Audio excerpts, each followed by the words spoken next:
نحمد نصلی علی رسول الکریم اما بعد فاعوذ باللہ من الشیطان الرجیم بسم اللہ الرحمن الرحیم۔ ہم صحیح بخاری کر رہے ہیں الحمدللہ، اور شروع سے ہم آج سبق نمبر 86 پر ہیں اور کتاب العلم ہے، حدیث نمبر 118 پر ہیں۔ اللہم صلی وسلم علی نبینا محمد۔ باب حفظ العلم، باب اس بارے میں، کس کے بارے میں؟ حفظ العلم، علم کو محفوظ کرنے میں کے بارے میں، یعنی کہ حافظے میں، انسان کے حافظے میں علم کو محفوظ کرنا، اس کو زبانی یاد کرنا کے بارے میں۔ آگے حدیث پڑھنے سے پہلے باب کے بارے میں بتا دوں کہ باب جو ہے وہ امام بخاری نے، جیسے کہ امام بخاری کے ابواب کا تعلق ایک کنٹینیویشن ہے، عنوان جس طرح سے باندھے ہیں تو زیادہ تر عنوان ایسے ہیں کہ پچھلے اور حدیث جس سے پہلے والے باب کا اور بعد والے باب کے سے ایک کنیکشن چلتا ہوتا ہے، ایک طرح سے کچھ نہ کچھ اس کا تعلق ہوتا ہے مضمون سے، ٹھیک ہے، پچھلے مضمون سے۔ تو اب پیچھے کا جو باب تھا اس میں علم کو لکھ کر، کیا حدیثوں کو لکھ کر محفوظ کیا گیا تھا، اس کے بارے میں ہم نے جانا کہ ہاں رسول اللہ صلی اللہ علیہ وسلم کے وقت سے احادیث کو لکھ کر بھی محفوظ کیا گیا تھا۔ اب یہاں پر امام بخاری حافظے سے محفوظ کرنا، یعنی کہ یہ باب باندھ کر امام بخاری ایک طرح سے ہمیں یہ بتا رہے ہیں کہ احادیث کا علم جو تھا وہ دو طرح سے محفوظ کیا گیا، کتاب میں لکھ کر بھی اور حافظے میں بھی محفوظ کیا گیا، اور دونوں طریقے جائز ہیں اور دونوں طریقے جو ہے وہ قابل قبول ہیں۔ تو اب انشاءاللہ یہ تو صرف باب کا پیچھے سے تعلق تھا، باب کا حدیث سے کیا تعلق ہے وہ انشاءاللہ ہم آگے بات کرتے ہیں۔ حدثنا عبد العزیز بن عبد اللہ قال، تو عبد العزیز بن عبداللہ نے بیان کیا، قال کہا، حدثنی مالک، مجھے مالک رحم اللہ نے بیان کیا، عن ابن شہاب، انہوں نے ابن شہاب سے، عن العارج، انہوں نے عارج سے، عن ابی ہریرہ قال، اور العارج نے ابی ہریرہ رضی اللہ عنہ جو کہ صحابی رسول صلی اللہ علیہ وسلم ہیں ان سے بیان کرتے ہیں۔ قال، ابو ہریرہ کہہ رہے ہیں، آپ کو پتہ ہے نا کہ ابی ہریرہ اور ابو ہریرہ میں کیا فرق ہے؟ جب مجرور یا منصوب حالت ہوتی ہے تو ابی کہتے ہیں، اور جب مرفوع حالت یعنی کہ خود فاعل ہوتا ہے انسان تب جو ہے وہ ابو کہلاتا ہے، ٹھیک ہے۔ یہ جن کو تھوڑی بہت گرامر آتی ہے ان کے لیے میں بتا رہی ہوں۔ تو ابو ہریرہ رضی اللہ عنہ نے فرمایا، ان الناس یقولون، کچھ لوگوں نے ایک بات کہی، کچھ لوگوں کے منہوں سے ابو ہریرہ تک ایک بات پہنچی۔ کیا بات تھی؟ اکثر ابو ہریرہ اکثر ابو ہریرہ، کہ ابو ہریرہ جو ہیں وہ بہت کثرت سے احادیث بیان کرتے ہیں، یعنی ایک تعجب سے کچھ لوگوں نے تعجب کا اظہار کیا کہ ابو ہریرہ بہت زیادہ احادیث بیان کرتے ہیں۔ اب اس کا کیا مطلب تھا؟ دیکھیں کیوں تعجب اٹھایا گیا، کیوں لوگوں نے یہ بات کی کہ ابو ہریرہ جو تھے وہ سابقون میں سے نہیں تھے، یعنی ایمان میں جو لوگوں نے سبقت کی، آپ صلی اللہ علیہ وسلم کے ساتھ شروع سے رہے، تو ان لوگوں میں ابو ہریرہ نہیں تھے۔ ابو ہریرہ کا تعلق جو تھا وہ یمن کے قبیلے دوس سے تھا، تو وہ یمن میں تھے اس وقت، یمن سے ہجرت کر کے آئے تھے بعد میں۔ تو اب وہ جب آئے ہیں تو ابو ہریرہ جو ہے وہ 7 ہجری میں جب خیبر فتح ہوا اس دن رسول اللہ صلی اللہ علیہ وسلم کے پاس کی خدمت میں آئے تھے، ابھی آپ صلی اللہ علیہ وسلم مدینہ پہنچے بھی نہیں تھے، تو حضرت ابو ہریرہ یمن سے اپنی ہجرت کر کے راستے میں جیسے ایک طرح سے ملے تھے رسول اللہ صلی اللہ علیہ وسلم سے۔ تو اب 7 ہجری سے پھر آپ صلی اللہ علیہ وسلم کے انتقال تک تو ان کے پاس تو صرف مشکل سے 4-5 سال تھے جو آپ صلی اللہ علیہ وسلم کی خدمت میں انہوں نے گزارے. تو ایک انسان صرف 4-5 سال رہتا ہے، اور ایک صحابہ کرام جو شروع سے ایمان لائے ہوئے تھے وہ جو تھے وہ 15 سال 14-15 سال آپ صلی اللہ علیہ وسلم کی خدمت میں رہے تھے. اب ان کے مقابلے میں جب حضرت ابو ہریرہ رضی اللہ عنہ نے بہت ساری احادیث بیان کی تو کچھ لوگوں نے تعجب کا اظہار کیا کہ یہ کیسے ہو سکتا ہے. تو حضرت ابو ہریرہ رضی اللہ عنہ نے اس کا جواب دیا، اور یہ نوے یہاں بھی ایک حکمت ملتی ہے. دیکھیں، جب ہم کوئی دین کا کام کر رہے ہوتے ہیں تو اور ہمارا مقصد یہ ہوتا ہے کہ لوگ، ظاہری بات ہے، لوگ ہماری بات پر بھروسہ کریں گے جبھی تو وہ ہم سے علم لیں گے. تو اگر کوئی ایسی بات کہیں کوئی سوچنا چھوڑ دے، کوئی ایسے بات کہہ جائے جس سے لوگوں کے دلوں میں شک آ سکتا ہے، دوسرے لوگوں کے دلوں میں ہمارے علم کے بارے میں، ہمارے علم کی سچائی کے بارے میں، تو بہتر ہوتا ہے کہ انسان اس کا یہ شک دور کر دے. کیونکہ انسان کسی کے دل میں شک ہوتا ہے تو وہ پورے اخلاص سے دین کا علم نہیں حاصل کر سکتا. اگر آج میں آپ سے بات کر رہی ہوں، اگر آپ کو پتہ نہیں ہے، آپ کے دل میں کسی کے شک ہے کہ پتہ نہیں ان کو علم آتا بھی ہے یا نہیں، تو پھر آپ پورے دھیان سے نہیں سنیں گے اور آپ پورے اخلاص سے اس کو قبول نہیں کریں گے. اس لیے ابو ہریرہ رضی اللہ عنہ نے فوراً سے اس بات کا جواب دے کر اس کی وضاحت کر دی. تو اب ابو ہریرہ نے کیا کہا، اکثر ابو ہریرہ ولولا، اب ابو ہریرہ رضی اللہ عنہ وجہ بھی بیان کرتے ہیں کہ کیوں، یعنی کہ کیوں میں بیان کرتا ہوں. یعنی دو چیزوں سے وضاحت فرمائی اس حدیث میں حضرت ابو ہریرہ نے. ایک تو وہ یہ بتائیں گے کہ میرے پاس کیوں زیادہ احادیث ہیں، دوسرا یہ کہ میں کیوں بیان کرتا ہوں. ٹھیک ہے، میں کیوں اپنے حد تک نہیں رکھتا. تو انہوں نے قرآن کی آیت کا حوالہ دیا، لولا آیتانی فی کتاب اللہ ما حدثت حدیثا ثم یتلو. تو انہوں نے کہا کہ اگر یہ قرآن کی 2 آیتیں نہ ہوتی تو میں حدیثیں بیان نہ کرتا. پھر انہوں نے وہ آیات پڑھی. وہ کون سی آیات تھی؟ سورہ البقرہ کی آیت نمبر 159 اور 163. اس حدیث میں اس کا چھوٹا ٹکڑا ہے، تو میں پورا آپ کو انشاءاللہ بتا دوں گی پڑھ کے وہ آیات. حضرت ابو ہریرہ نے پھر آیت پڑھی کہ ان الذین یکتمون ما انزلنا من البینات. آیت پڑھی، جو لوگ چھپاتے ہیں ان کھلی ہوئی نشانیوں اور ہدایت کی باتوں کو جو ہم نے اتاری. اور یہ پھر 2 آیات پڑھی تھی جو آخر میں التواب الرحیم تک. بے شک وہ لوگ جو اس علم کو چھپاتے ہیں جو ہم نے واضح دلیلوں اور ہدایت میں سے اتارا ہے، اس کے بعد کہ ہم نے اسے لوگوں کے لیے کتاب میں کھول کر بیان کر دیا ہے. ایسے لوگ ہیں کہ ان پر اللہ لعنت کرتا ہے اور سب لعنت کرنے والے ان پر لعنت کرتے ہیں. پھر آیت 160 ہے، مگر وہ لوگ جنہوں نے توبہ کی، اصلاح کر لی اور کھول کر بیان کر دیا، تو یہ لوگ ہیں جن کی میں توبہ قبول کرتا ہوں اور میں یہ بہت توبہ قبول کرنے والا ہوں. یہ ڈائریکٹ ترجمہ ہے ان آیت کا. تو یہ آیات تو اصل میں تو اہل کتاب کے علماء کے لیے وعید ہے.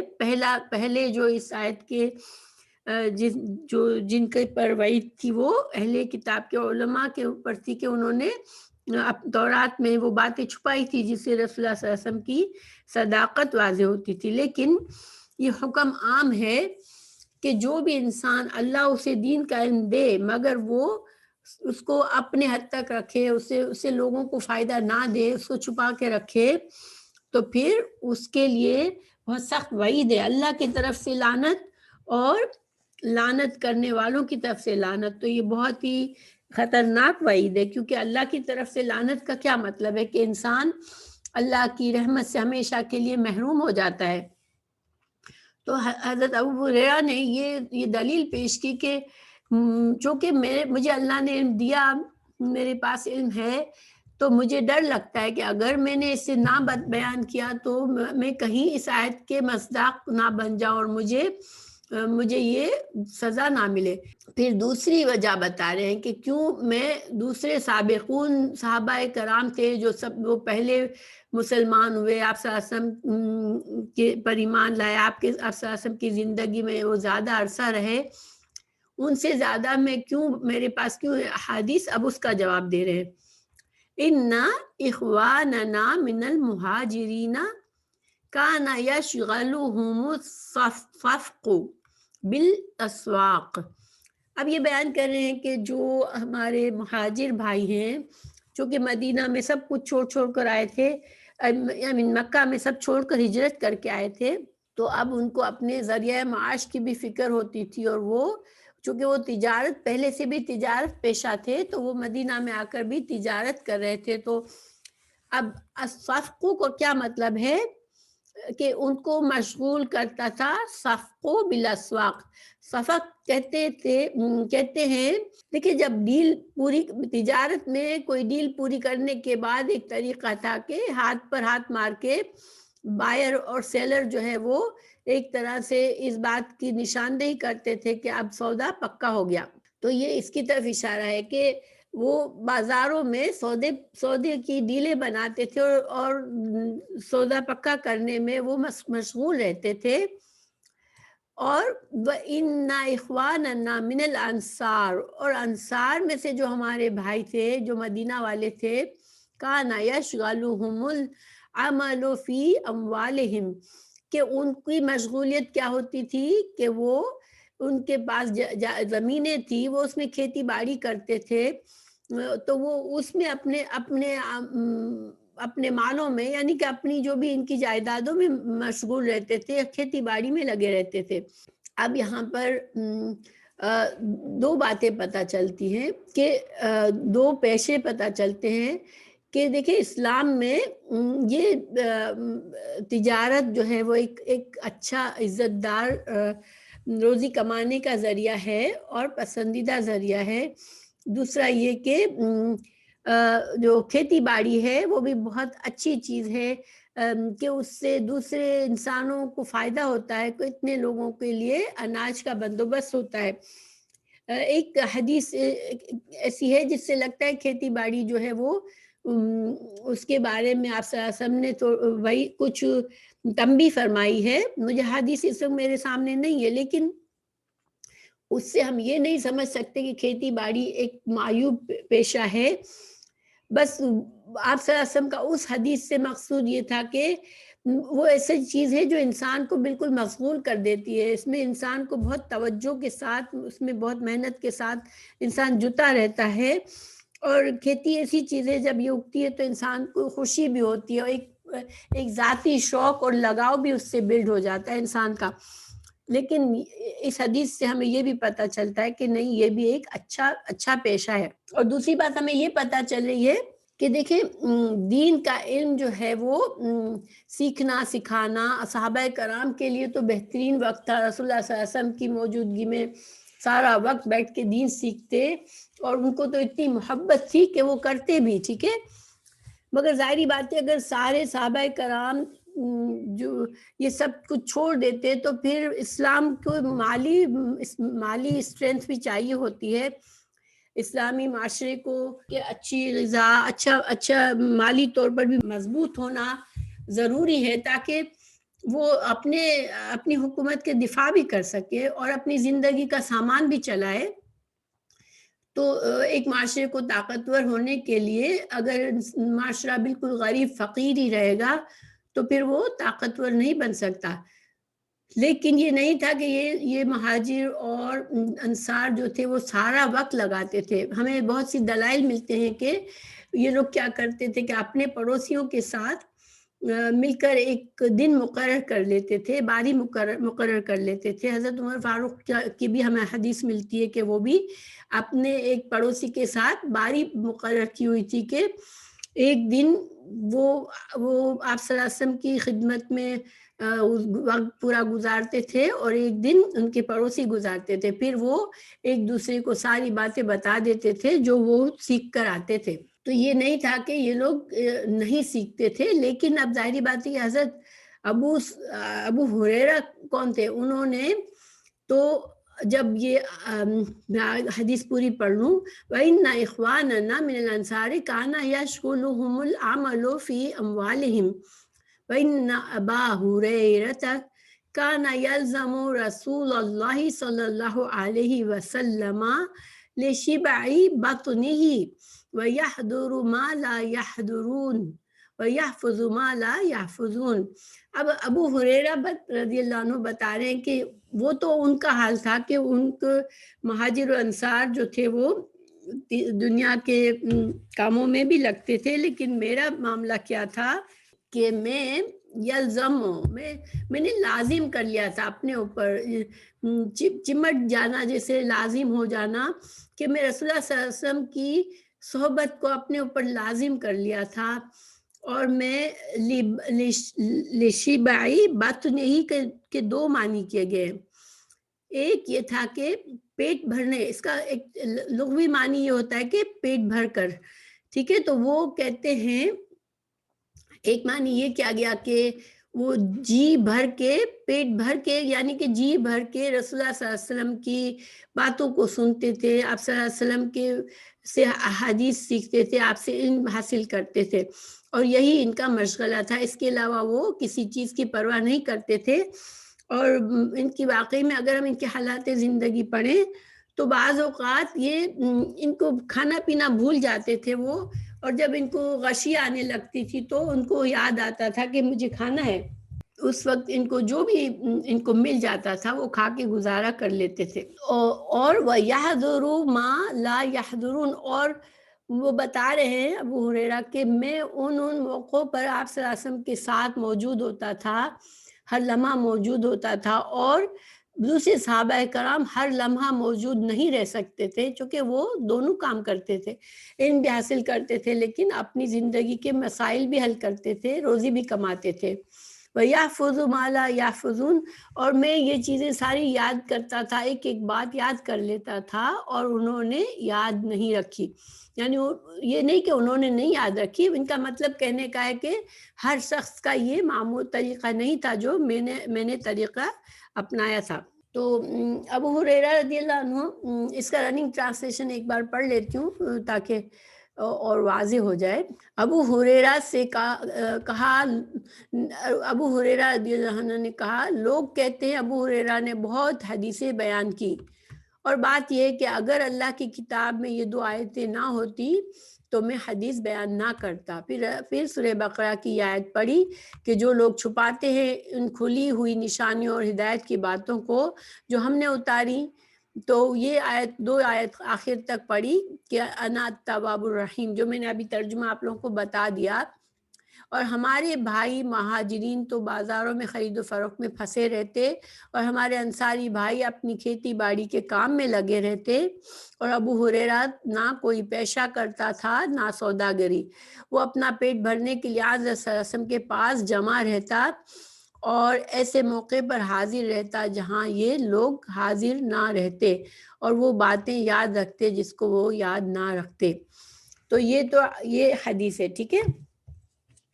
اب اس میں جیسے امام بخاری اس کو ظاہری باتیں کیوں لائے ہیں اس باب میں، کہ اس میں امام بخاری یہ ثابت کر رہے ہیں کہ حضرت ابو ہریرہ رضی اللہ عنہ نے بے شمار احادیث کو یاد کیا تھا اور حفظ محفوظ کیا تھا اپنے حافظے میں.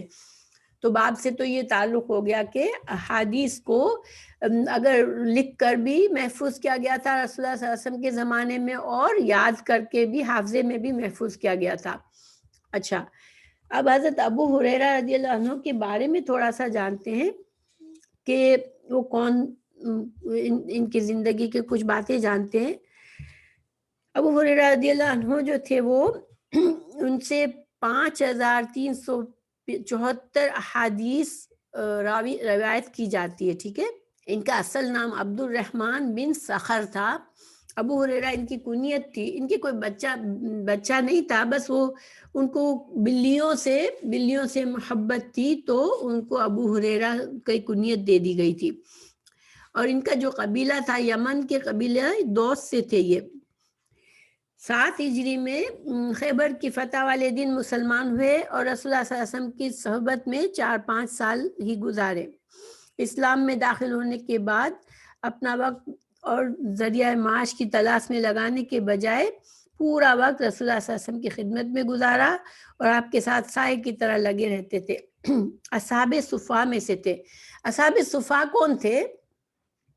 دیکھیں, جب مدینہ میں اس وقت ہجرت جو تھی وہ ضروری تھی. جو بھی مسلمان ہوتا تھا تو اب وہ چونکہ سارا جزیرہ عرب مسلمان نہیں تھا, تو اب اس جو نیا مسلمان ہوتا تھا اس کے لیے ہجرت فرض کیوں تھی کہ وہ دارالکفر کو چھوڑ کر دارالاسلام یعنی کہ مدینہ میں آ جائے, تاکہ وہ اپنے ایمان کی حفاظت کر سکے اور نیا دین سیکھ سکے, کیونکہ نیا مسلمان ہوا ہے, قرآن کی آیت سن سکے. اس لیے ہجرت ضروری تھی, مست تھی.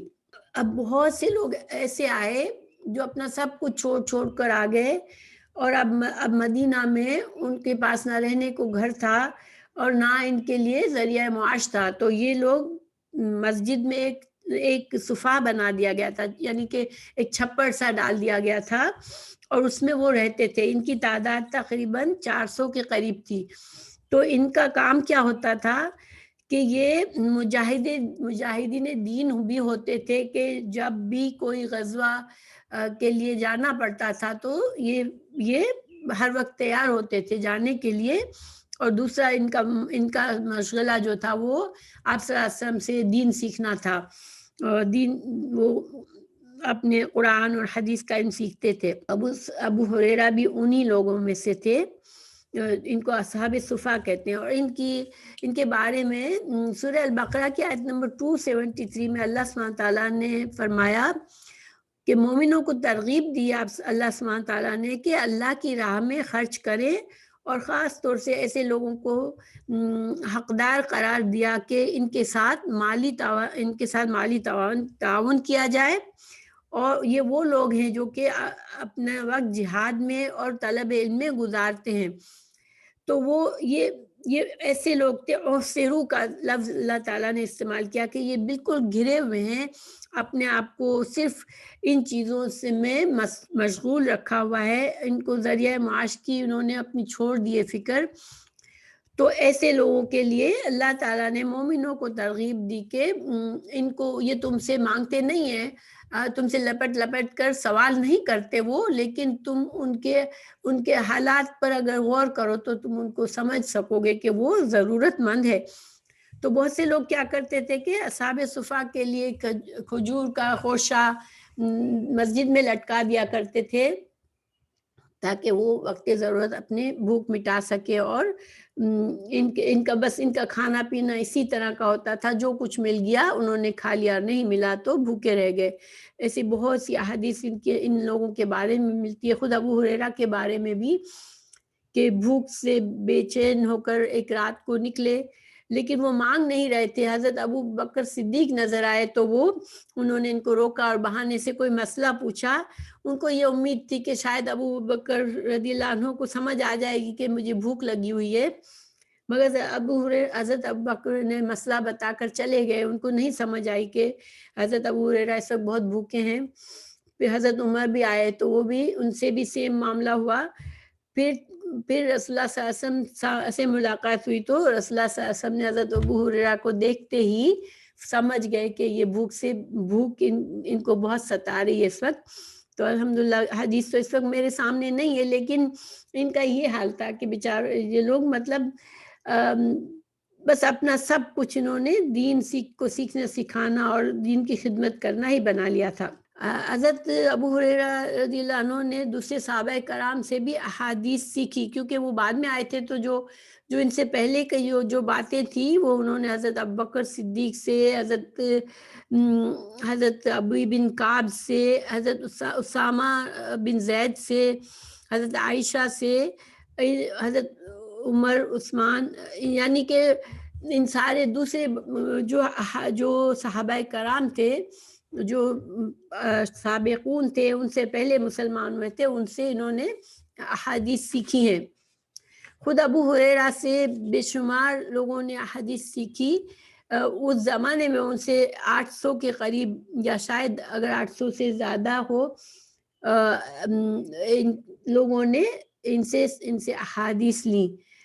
اور ان میں کچھ صحابہ کرام جو جونیئر صحابہ کرام تھے، حضرت عبداللہ بن عباس، حضرت عبداللہ بن عمر، جابر بن عبداللہ، انس بن مالک وغیرہ نے بھی حضرت ابو ہریرہ سے احادیث لی ہیں.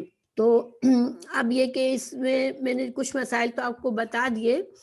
اب یہ کہ کچھ مسائل اور اس حدیث سے کیا نکلتے ہیں، جیسے میں نے بتا دیا کہ اگر ان کے بارے میں یہ بات حیرت کے طور پر کہی گئی کہ یہ کیسے ہو سکتا ہے کہ وہ اتنی ساری احادیث بیان کرتے ہیں، تو یہ دونوں باتوں کا جواب انہوں نے دے دیا کہ ایک تو وہ ہر وقت آپ صلی اللہ علیہ وسلم کی خدمت میں رہے، دوسرے یہ کہ اللہ تعالیٰ کی آیات کی وجہ سے وہ اس علم کو چھپانا نہیں چاہتے تھے، تو انہوں نے بات کلیئر کر لی. اس سے ہمیں ایک فائدہ یہ ملتا ہے کہ انسان دوسروں، اگر اخلاص سے کام کرنے والا انسان، دیکھیں دنیا میں لوگ باتیں کرتے ہوئے بہت دفعہ سوچتے نہیں ہیں، لیکن بعض اوقات انسان کی کوئی کسی بات سے دوسروں کو شک پیدا ہو سکتا ہے ایک سچی بات میں.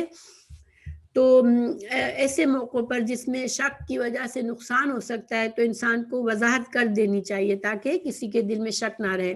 پھر دوسرے یہ کہ دوسرے ہمیں یہ پتہ چلتی ہے کہ اسلام میں یہ بھی جائز ہے کہ انسان کچھ وقت اپنا دینی تعلیمات وغیرہ میں گزارے، اور کچھ وقت اپنا زندگی کے اپنے کھانے پینا، اپنے زندگی گزارنے کے سامان میں، زندگی کے مسائل میں گزارے. تو اس میں یہ جائز بات ہے.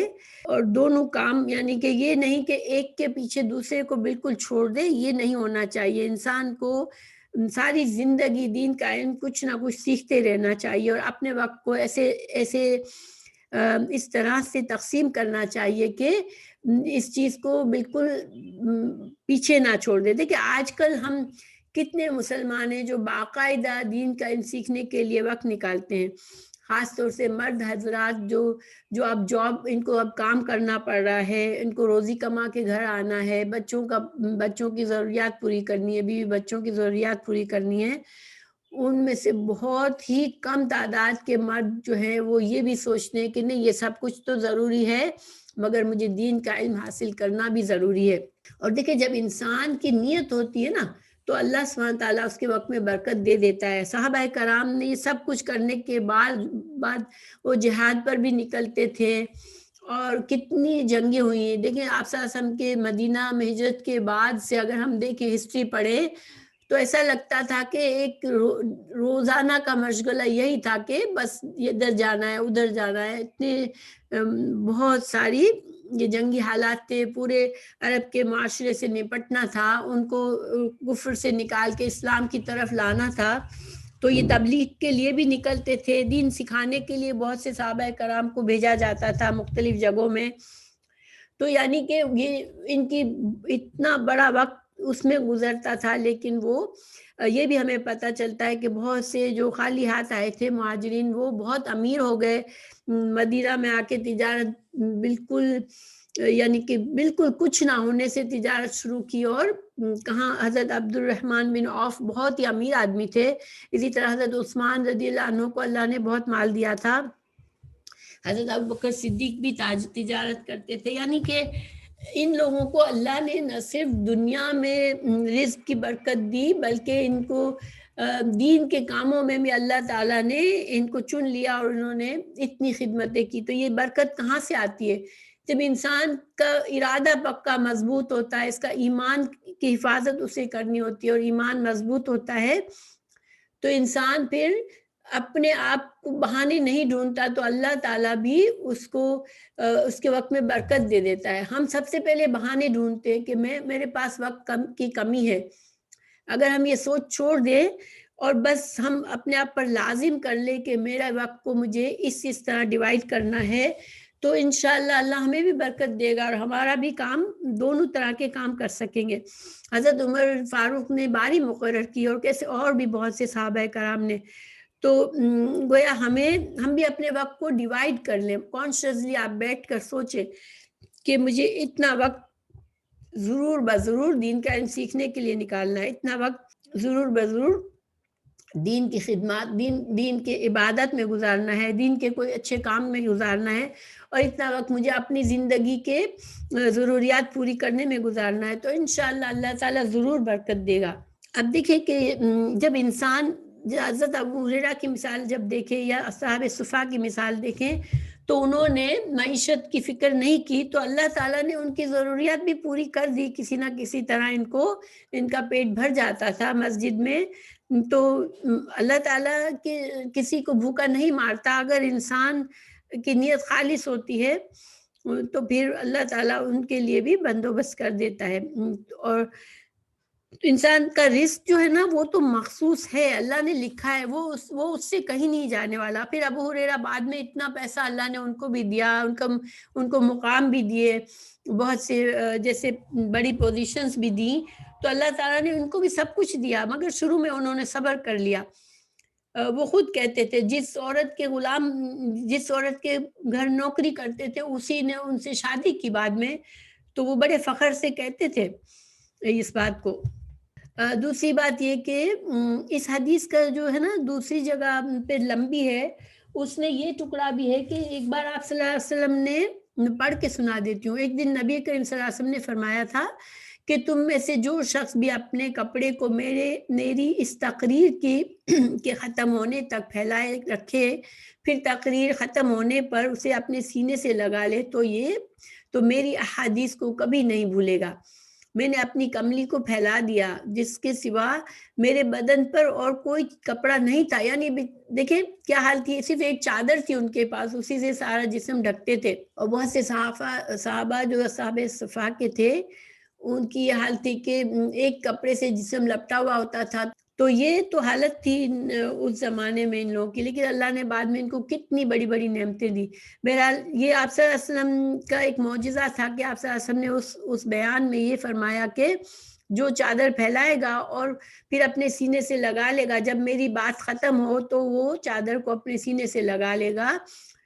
تو یہی کیا حضرت ابو ہریرہ نے، اور اس سے ان کا سینہ مضبوط ہوا اور ان کو حدیث جو ہے وہ یاد رہنے لگی۔ اس کے علاوہ بھی 2-3 اور جگہوں پر ابھی آئے گا کہ 2-3 اور جگہوں پر بھی حضرت ابو ہریرہ کے لیے آپ صلی اللہ علیہ وسلم نے دعا بھی فرمائی، اور یہ بھی پتہ چلتا ہے کہ وہ خود بھی بہت ان کو طلب تھی کہ میرے لیے دعا فرمائے رسول اللہ صلی اللہ علیہ وسلم اور مجھے یاد رہ جائے۔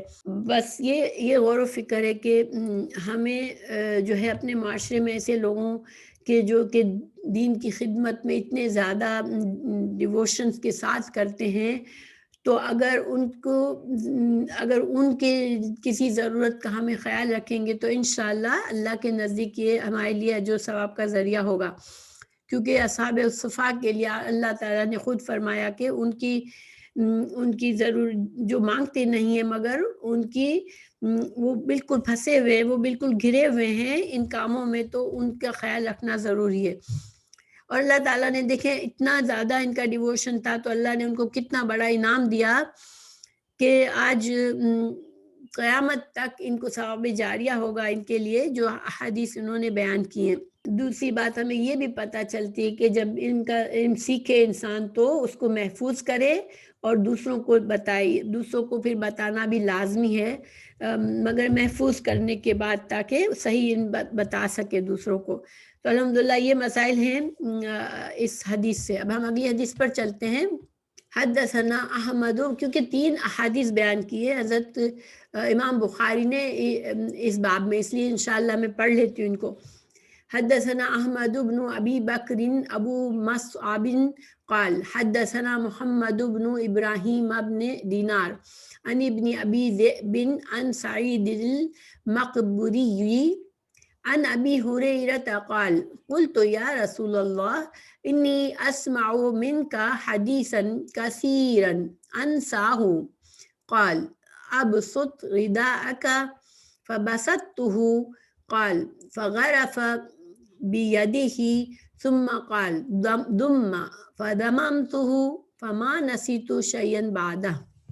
اس کا کیا مطلب ہے اس حدیث کا کہ ہم سے ابو مصعب احمد بن ابی بکر نے بیان کیا، کہا ہم سے محمد بن ابراہیم بن دینار نے بیان کیا، انہوں نے محمد بن ابی ذابن سے، انہوں نے سعید مقبری سے، انہوں نے ابو ہریرہ رضی اللہ عنہ سے. میں نے عرض کیا یا رسول اللہ صلی اللہ علیہ وسلم، میں آپ سے بہت باتیں سنتا ہوں اور ان کو بھول جاتا ہوں.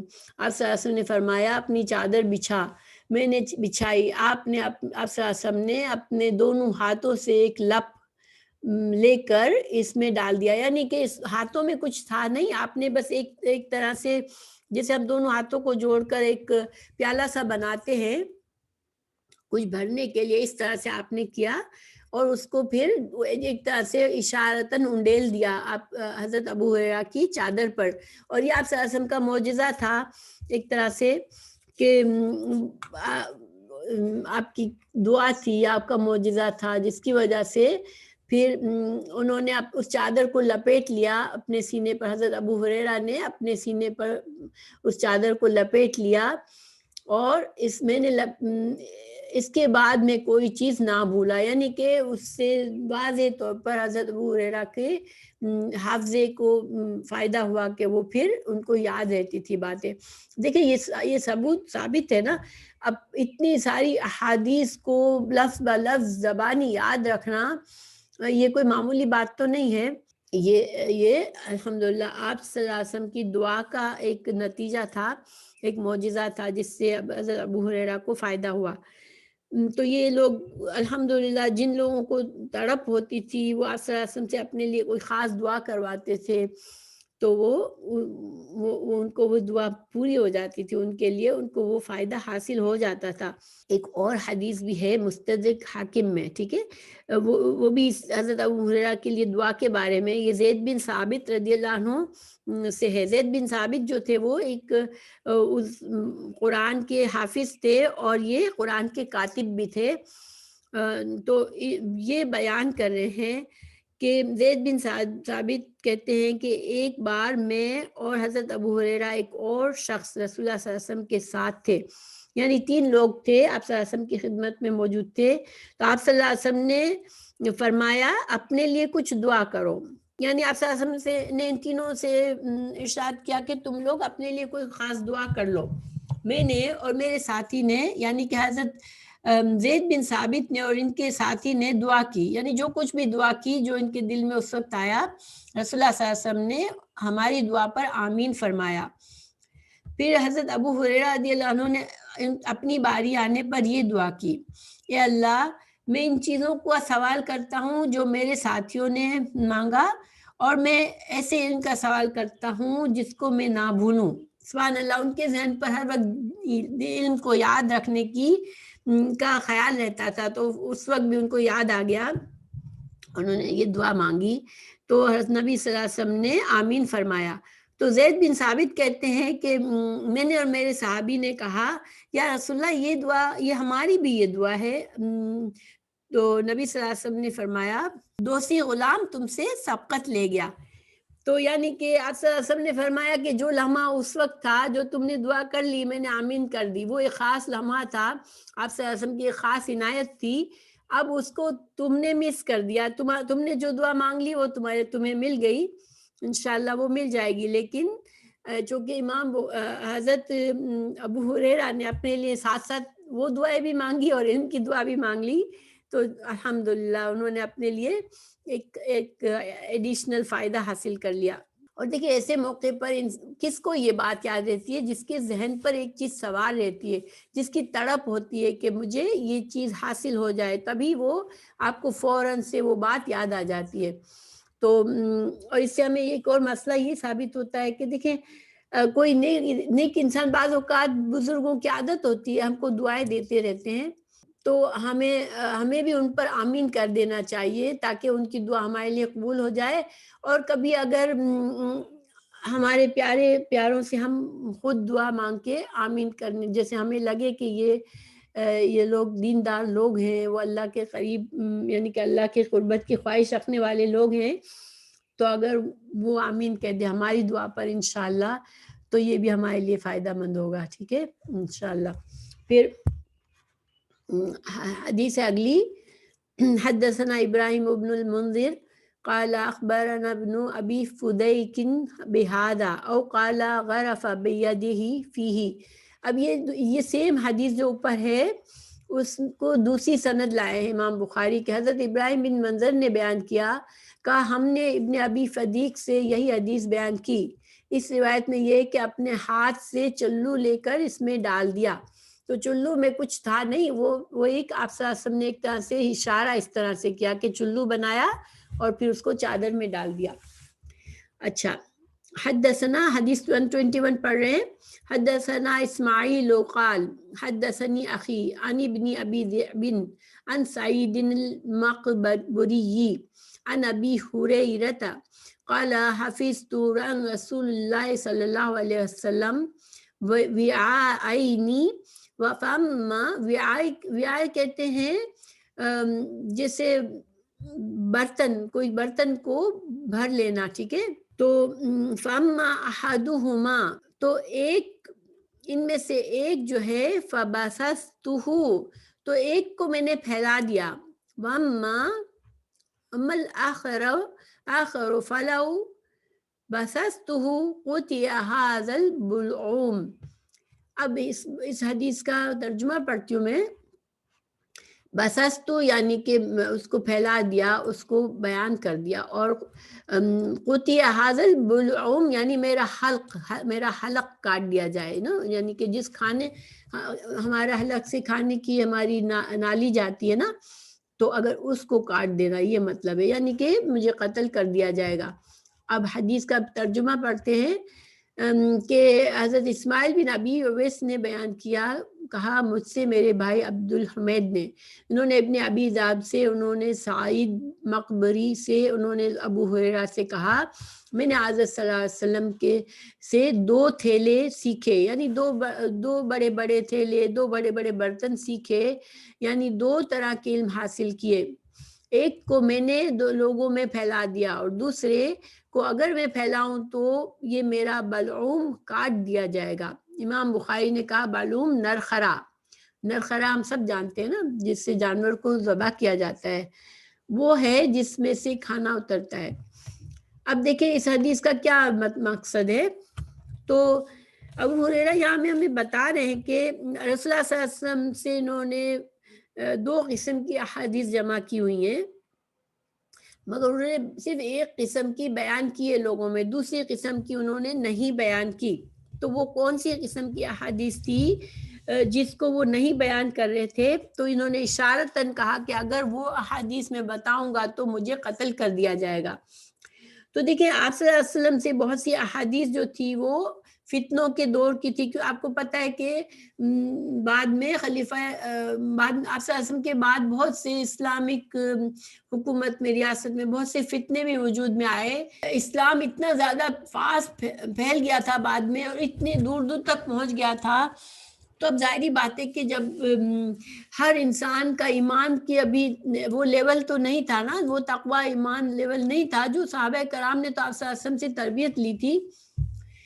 تو اب اور پھر مال و دولت بھی بہت ہو گیا، حکومت بڑی، تو ظاہر ہے کہ بہت جیسے مالی آسائشیں بھی ہو گئی. تو پھر جب ایسی چیزوں میں فتنے کے چانسز بڑھ جاتے ہیں، کیونکہ پھر ایسے لوگ جو صرف دنیا سے تعلق رکھتے ہیں، دنیا سے محبت رکھتے ہیں، وہ پھر فتنہ کرتے ہیں تاکہ وہ زیادہ سے زیادہ اپنے فائدے حاصل کر لیں. بہرحال آپ صلی اللہ علیہ وسلم نے فتنوں کی پیشین گوئیاں کی تھی اور کچھ وعیدیں بیان کی تھی کہ برے جو لوگ پاور میں آئیں گے، برے لوگوں کو اقتدار حاصل ہوگا اور وہ لوگ جو ہے وہ فتنہ فساد کریں گے، قتل و غارت کریں گے، اور ایسے ہوں گے کہ ان کے خلاف کسی نے منہ کھولا تو ان کو قتل کر دیا جائے گا. تو یہ تو ویسے بھی ہوتا ہے نا، جو لوگ دیکھیں اگر جو اچھے لوگ نہیں ہوتے ان کو اقتدار ملتا ہے تو وہ کسی کو ان کے خلاف کوئی بول بھی نہیں سکتا، کیونکہ جس نے بولا پھر اسی کی موت آتی ہے. اور یہ وہ زمانہ تھا جب حضرت ابو ہریرہ کے جو انتقال ہوا، یزید کی حکومت تقریباً شروع ہوئی یا شروع ہونے کو تھی، اس وقت جو ہے حضرت ابو ہریرہ کا انتقال ہوا تھا۔ اللہ تعالیٰ نے ان کو ان فتنوں سے بچایا، لیکن آپ کو پتہ ہے کہ حضرت عثمان رضی اللہ عنہ کے شہید ہونے کے بعد سے فتنوں کا سلسلہ تو جاری تھا۔ تو اس وجہ سے حضرت ابو ہریرہ کہتے ہیں کہ میں نے ایسی احادیث نہیں بیان کی جس سے، دیکھیں ایسی حدیث بیان کرنے کے دو نقصان ہو سکتے ہیں۔ ایک تو یہ کہ آپ کے دشمن بہت سے بن جائیں گے، جن لوگوں کو آپ کی بات اچھی نہیں لگے گی وہ آپ کے دشمن بن جائیں گے۔ دوسرے یہ کہ ایسی باتیں عام زیادہ، جیسے اچھی باتیں پھیلانے سے انسان کے اندر امن سکون پیدا ہوتا ہے، لیکن فتنوں والی باتوں کو پھیلانے سے انسان کے اندر بے سکونی اور جو ہے وہ بدگمانیاں پیدا ہو جاتی ہے۔ تو یہ ایک طرح سے یہ مقاصد تھے کہ وہ اس چیز کو بیان نہیں کی انہوں نے، ایسی احادیث کو۔ اور یہ ابو ہریرہ اکیلے نہیں تھے، حضرت حذیفہ بن یمان جو تھے ایک صحابی، جن کو آپ صلی اللہ علیہ وسلم نے تمام جو منافقین تھے ان کے نام بتائے تھے، وہ ایک اکیلے صحابی تھے جو آپ صلی اللہ علیہ وسلم کے رازدار تھے اس معاملے میں کہ ان کو سارے منافقین کو ان کے نام پتہ تھے، مگر انہوں نے ان کو آپ صلی اللہ علیہ وسلم نے منع فرمایا تھا کہ لوگوں کو مت بتانا یہ باتیں۔ حضرت عمر فاروق نے اپنے حضرت حذیفہ بن یمان سے پوچھا تھا کہ تم کو معلوم ہے منافقین کے نام، تو مجھے بتاؤ کہیں میرا نام تو ان میں نہیں ہے۔ دیکھیے سبحان اللہ، صحابہ کرام کو کتنا خوف ہوتا تھا کہ کہیں میں کچھ غلط نہ کر رہا ہوں، کہ حضرت عمر جیسے صحابی کو ڈر لگا کہ کہیں میں تو میرا نام تو اس لسٹ میں نہیں ہے، کیونکہ مجھے تو بتایا نہیں رسول اللہ صلی اللہ علیہ وسلم نے، مجھ سے تو چھپایا گیا ہے، اور حضرت حذیفہ کو بتایا گیا ہے، تو کہیں ایسا تو نہیں کہ میرا نام بھی ان میں شامل ہو۔ تو حضرت حذیفہ نے کہا تھا نہیں، آپ ان میں سے نہیں ہیں۔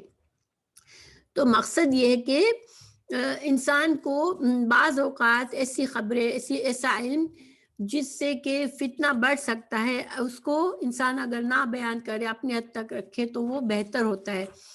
لیکن جو مسائل، جو شریعت کے علم جس سے لوگوں کا فائدہ ہے، لوگوں کی ضرورت ہے، وہ ان کو چھپانا مناسب نہیں ہے۔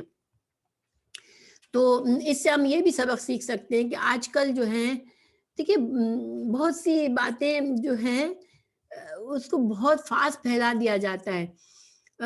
مثال دیکھیے، ایک عام مثال دیکھ لیں کہ رسول اللہ صلی اللہ علیہ وسلم کی شان میں کہیں کوئی کونے میں، کہیں دنیا کے کسی کونے میں کوئی گستاخی کرتا ہے اور سارے مسلمان خود ہی سب کو بڑھ بڑھ کے اس کو آگے پہنچاتے ہیں، تو یہ ایک کوئی فائدے والی بات نہیں ہوتی ہے۔ اس سے مطلب ایک چیز جس کو بس دب جاتی، وہ اس کو کوئی پوچھتا نہیں، اس کو آپ نے پھیلا کر ان کی مدد کر دی جو لوگ ایسی باتیں کرنا چاہتے ہیں۔ تو اس طرح کی کئی مثالیں ہو سکتی ہیں۔ تو انسان کو کوئی بھی بڑی بات ہے، کوئی ہے، تو انسان کو تھوڑا سا حکمت سے کام لینا چاہیے کہ کون سی بات آگے پھیلانے میں فائدہ ہے اور کون سی بات آگے پھیلانے میں فائدہ نہیں ہے۔ الحمدللہ ہمارا لیسن پورا ہوا۔